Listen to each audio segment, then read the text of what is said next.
I've worked on a range of consultancy projects. I also worked for several other broadcasters, including BBC, S4C, and for bodies such as Creative Skill Set, and also as well for the University of South Wales. The work we did with Wizard and with the Institute of Welsh Affairs starting last summer was really much more focused on the great civic questions that I think that are linked to broadcasting and media provision, looking specifically from the point of view of Wales and the evolving polity, really, the fact that we've had devolution now for quite a long period, since 1999.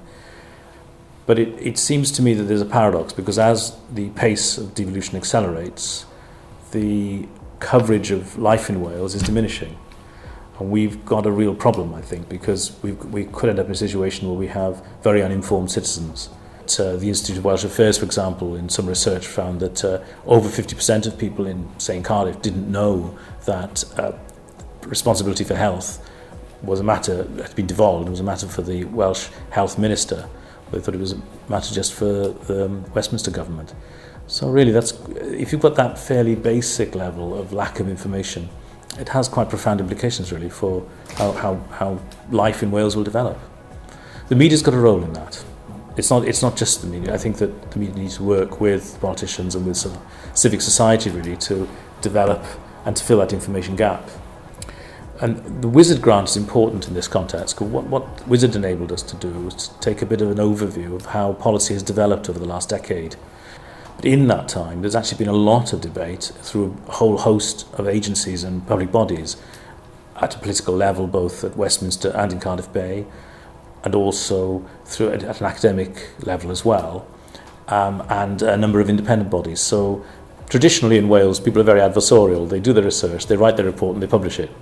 Well, we thought we wouldn't do that. We thought that since we knew we weren't the experts in everything, we would put a draft of the report out online for a month beforehand, before publication, and encourage a collaborative approach, encourage people to contribute and to comment, and then adapt the report, especially if new facts came to light. I also produced questionnaires for the radio industry and also for print. But in print, interestingly, initially, Media Wales weren't terribly interested. But once the consultation period happened, when we put the material online, they became much more engaged, and they said, you are really missing a trick. You need to look at the phenomenal impact something like Wales Online is having at the moment, with the take-up of and the hits that are being picked up there. And there are huge issues about how you measure these things, and it's not clear, because it's such a young and new industry, really. Nobody's really sure how to evaluate an online presence, and I think there'll be a lot of discussion about that in years to come. So as the circulations of press diminish, it looks as if there's been a parallel rapid take-up of online. And I appreciate that means that as a business, they've had to really rethink the way they operate and move into the modern world, really. These technologies are challenging conventional business models, and businesses need to adapt or die, really. And then I wondered then, well, what about smart TV as a kind of portal, really? And in a sense, is the technology kind of making us go backwards? Because when the internet first came about, there was a lot of talk of walled gardens. This is sort of the tentative toe in the water. The providers weren't that keen on you just wandering off anywhere. They would rather decide what sort of content you'd had access to. But of course, the internet per se and browsing blew that away. You just go to the website of your choice wherever you want to go. But a smart TV doesn't do that. Smart TV gives you a range of apps that the manufacturer or the service provider decides that you ought to have. So I'd go to the LG Content App Store and I can download any app that's in there. But if that app isn't there, then you're stuck. And of course, where are the apps for Wales? The broadcasters are responding and they are innovating in this area.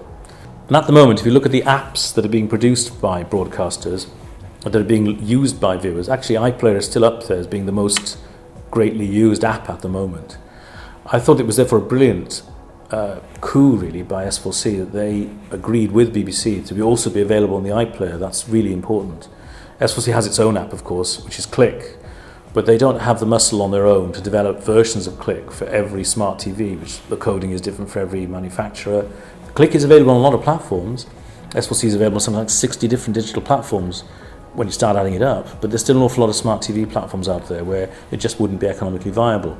This might mean that the public service broadcasters have to develop a specific bespoke app, possibly, that the smart TV manufacturers will be obliged to provide if they want to trade in the market, and through that would then provide the content of the relevant PSB in each member state. But there's good news on the horizon.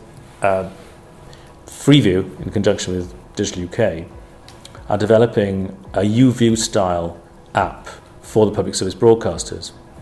They've already, I think it's called Free Play, and this will be great because it'll give you an electronic program guide via the app that'll include the backwards facility and actually access the programming by all the PSBs via their players. So it'll be a way around the problem that Samsung have created exclusivity for all for an ITV hub.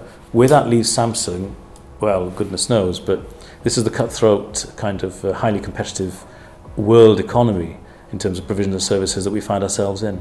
But what has been fascinating is how the technologies have developed and the implications of those developments then for the kind of services that can be delivered and the content that goes hand in hand with that from the point of view of the viewer. For example, if you look at digital terrestrial television, it's broadcast in a portion of the spectrum called UHF, ultra high frequency. And if you take mobile broadband, UHF has got particular characteristics. It can travel reasonably far for a given power, it can penetrate walls, but it can still carry quite a lot of data.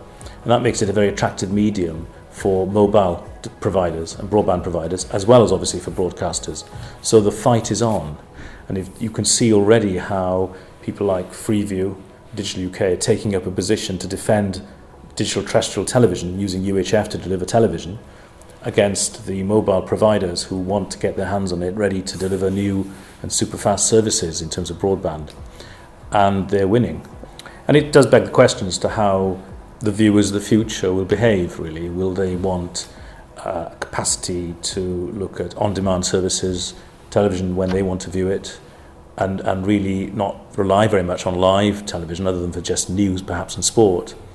And then in turn, in the long-term question for governments who can use spectrum auctions as a very powerful revenue-raising facility, to what extent will digital television still be viable to be broadcast on UHF in the future, post-2025 perhaps, or 2020 even? Who knows by that time what the scenario will be? We'll have connected televisions, smart TVs connected to super-fast networks, both wirelessly and with fixed connections. We'll be able to view content on the go through super-fast broadband networks. Will we need access to 600 megahertz on UHF, or will we be happy to hand that over to broadband mobile providers? It'd be an interesting question, I think.